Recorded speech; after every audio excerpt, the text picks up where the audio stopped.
계속해서 광주 전남권이었습니다. 유엔 인권이사회 특별보고관이 왜곡되거나 은폐된 국내 과거사를 조사하기 위해서 방한 중입니다.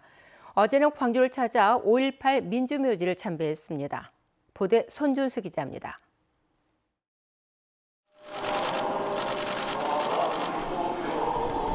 국립 5.18 민주묘지를 찾은 유엔의 특별보고관.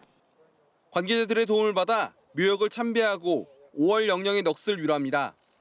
파비앙 살비올리 유엔 진실정의배상 재발방지 특별보고관은 5.18 묘역 참배에 앞서 전일 빌딩과 광주 교도소 등을 찾아 피해자들로부터 80년 5월 광주에 참상을 들었습니다. 살비올리 특별보고관은 과거 청산이 더딘 국내 국가폭력의 실태를 유엔 차원에서 조사하기 위해 일주일 일정으로 방한했습니다. 대전 골령골 학살 사건과 제주 4.3 등 14개 사건이 조사 대상입니다. 여순 사건 단체들도 앞서 파비앙 살비올리 특별보고관을 면담하고 진실 규명에 협조해 줄 것을 요청했습니다. 미진한 것들이 많은 것을 유엔 차원에서도 인지하고 있다는 이야기고요. 대한민국의 과거 청산, 정의를 바로 세우기 위해서는 5.18을 제대로 직시해야 한다라고 하는 그런 취지로 이해를 하고 있습니다.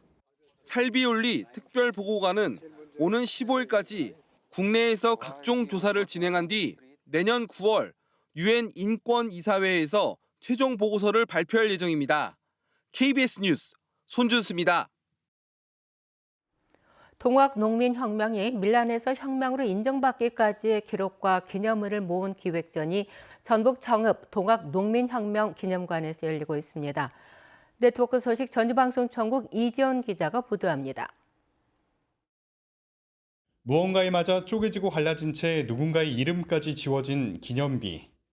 동학농민혁명 첫 전투제인 황토현 전적지를 기리기 위해 당시 대통령이었던 고 전두환 씨가 지난 1987년 세운 기념비입니다.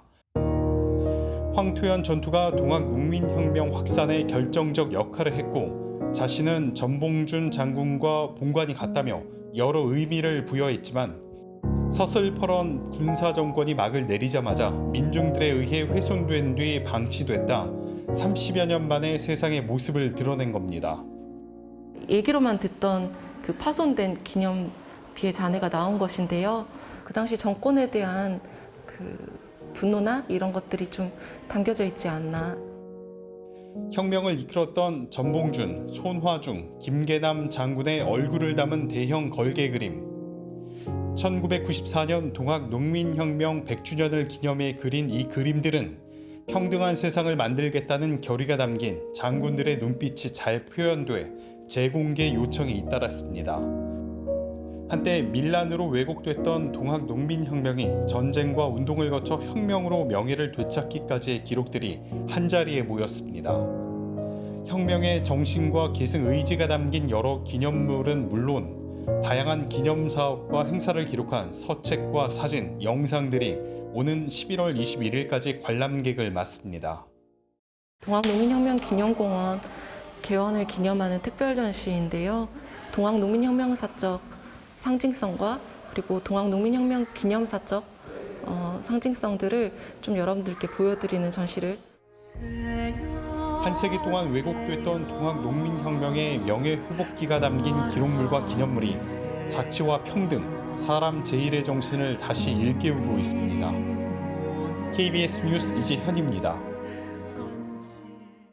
이번 달 러시아에서 열릴 예정이던 유네스코 세계유산위원회가 러시아의 우크라이나 침공 전쟁으로 기약 없이 연기됐습니다.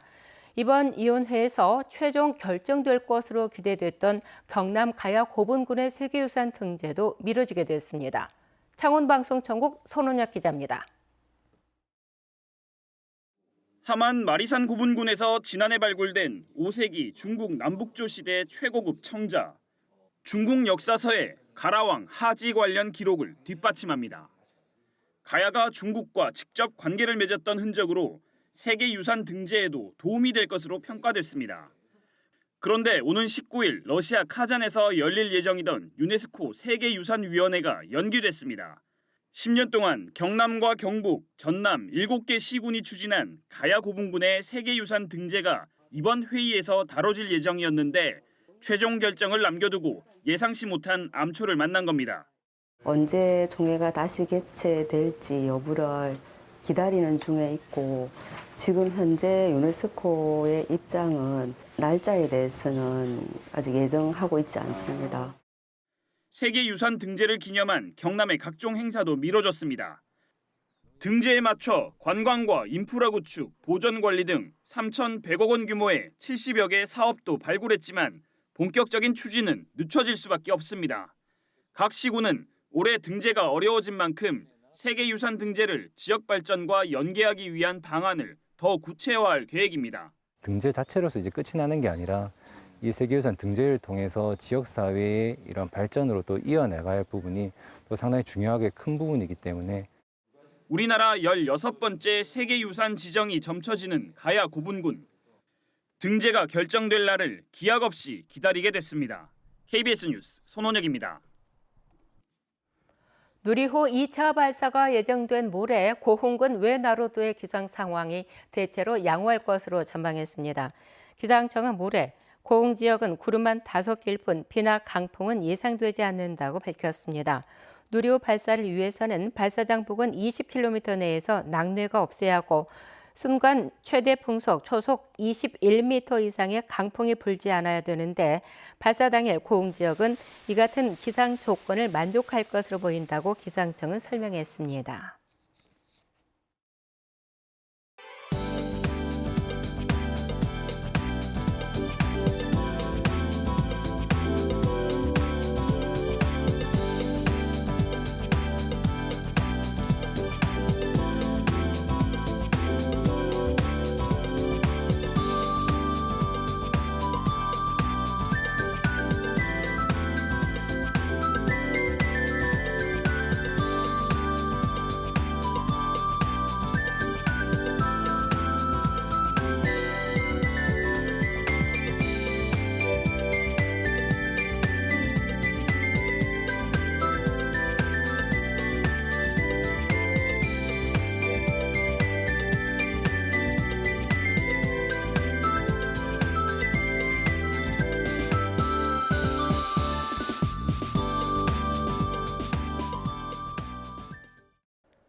한 주의 시작인 오늘 하늘빛이 어둡습니다. 흐린 하늘에 더위도 주춤하겠는데요. 한낮 기온 광주가 25도로 어제보다는 2도가량 낮아 비교적 선선하겠습니다. 현재 위성 영상 보시면 구름이 잔뜩 끼어 있는데요. 모레까지 맑은 하늘 보기는 조금 어렵겠습니다. 하늘이 어두운 것뿐만 아니라 남해 도서 지역은 오후까지 비도 조금 내리겠고요. 내일 새벽부터 밤사이 광주 전남 전 지역에 5에서 20mm의 비가 또 내리겠습니다. 다음은 자세한 지역별 날씨입니다. 아침 기온 어제와 비슷하거나 1, 2도가량 높게 시작했고요. 한낮 기온은 장성과 담양 26도가 예상됩니다. 여수와 고흥의 낮 최고 기온 21도, 순천 24도로 어제보다 1에서 5도가량 낮겠습니다. 목포의 낮 최고 기온 23도, 완도 21도, 장흥 22도로 비교적 선선하겠고요. 신안을 비롯한 도서 지역은 22도에서 25도가 예상됩니다. 바다의 물결은 먼 바다를 중심으로 최고 2.5m로 다소 높겠고요. 내일은 3m까지 더 높아지겠습니다. 모레까지도 예년 이맘때보다 선선한 날씨가 이어지겠고 금요일부터 30도 안팎의 더위가 이어지겠습니다. 날씨였습니다. 만취 상태로 무임승차한 승객이 열차 승무원을 폭행했다가 징역형을 선고받았습니다. 광주지법 형사 7 단독은 철도안전법 위반 혐의로 기소된 59살 A씨에 대해 징역 8개월형을 선고했습니다. A씨는 지난해 12월 23일 목포로 가는 KTX 열차 안에서 무임승차를 적발한 승무원에게 욕설과 폭행을 한 혐의로 기소됐습니다. 전남경찰청 반부패 경제범죄수사 2대는 베트남에서 활동 중이던 전화금융사기 조직원 A씨 등 2명을 붙잡아 구속 송치했습니다. 이들은 지난 2016년 6월부터 최근까지 중국과 베트남에 사무실을 두고 검찰 수사관 등으로 신분을 속여 국내 전화금융사기 피해자 62명으로부터 20억여 원을 가로챈 혐의를 받고 있습니다. 어제 광주 전남에서 코로나19 신규 확진자 229명이 나왔습니다. 확진자 200명대는 지난 1월 이후 5개월 만입니다. 신규 확진자는 광주가 108명, 전남이 121명입니다. 사망자는 전남에서 1명이 나왔고 위중증 환자는 광주가 2명, 전남이 1명입니다. 광주와 부산을 잇는 남도 해양 관광 열차가 운행을 재개했습니다. 코레일은 코로나19로 중단했던 남도 해양 열차 운행을 최근 재개했다고 밝혔습니다. 남도 해양 열차는 매주 토요일과 일요일 광주 송정역을 출발해서 부산역까지 운행하며 순천만 습지 등 남도의 주요 관광지를 둘러보는 노선으로 구성됐습니다.